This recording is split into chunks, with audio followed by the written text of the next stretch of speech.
connecting the annexed Crimean Peninsula with the Russian mainland.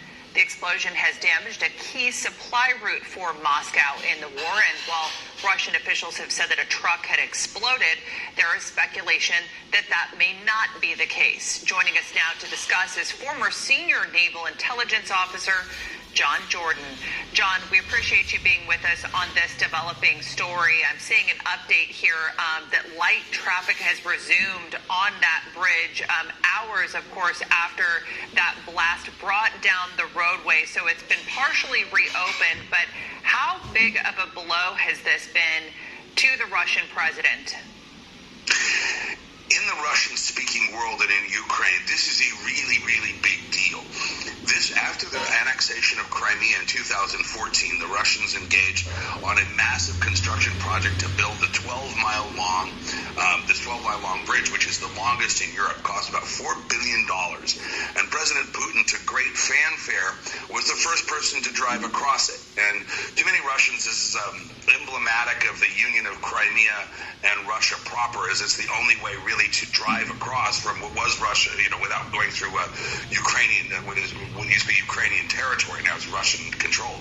So it's a really big deal politically, and Russians are going to look at this, especially on the day after Putin's birthday, and say to Putin, now what? Are you just going to take this? Because if Putin doesn't respond, or there isn't some sort of vigorous response, actually, the Russian elites and Russian people are going to really start to question a lot of what they believed about the war and Russian military capabilities. So really, this puts a lot of pressure on Putin now to do something extreme.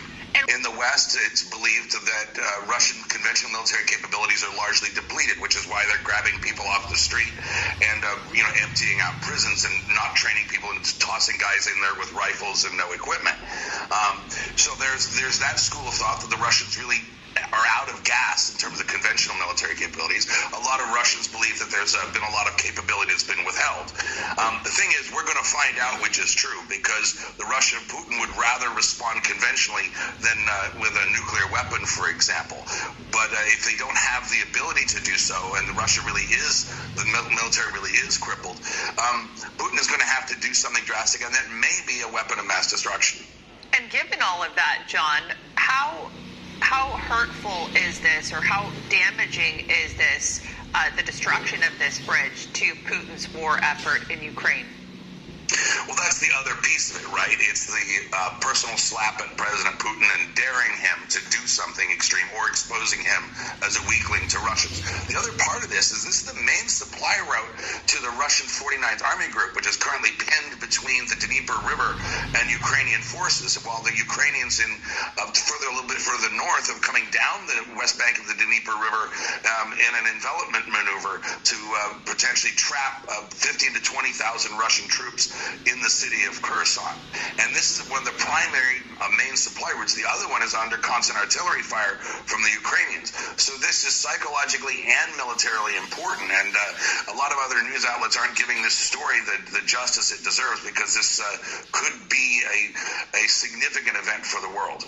Yeah, and I'm wondering why there is some speculation that exists out there right now, John, that a truck bomb may not have been the cause of this explosion, that it might have been something more sophisticated than that. Is there any evidence that you've seen? Well, okay, so right now it's a great question. The Russians are claiming that it was a car bomb, and it ignited some fuel tanks on the rail line, which parallels the roadway there. The Russians have a pretty robust set of security checkpoints on the Russian side to look for just this sort of thing. Now there's a lot of speculation on the internet, as you point out, that this may have been some sort of drone attack, either a flying drone or some sort of attack from under the water.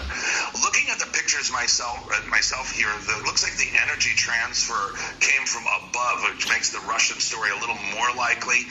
The waters around this bridge are very shallow and are completely controlled by the Russians. It's hard to see how an asset would get in and out unless it was some sort of submarine suicide drone that we haven't seen yet. But just looking at the fires and the nature of the damage, it's all on the top part. It's not on the bottom part, and none of the pilings seem to be compromised.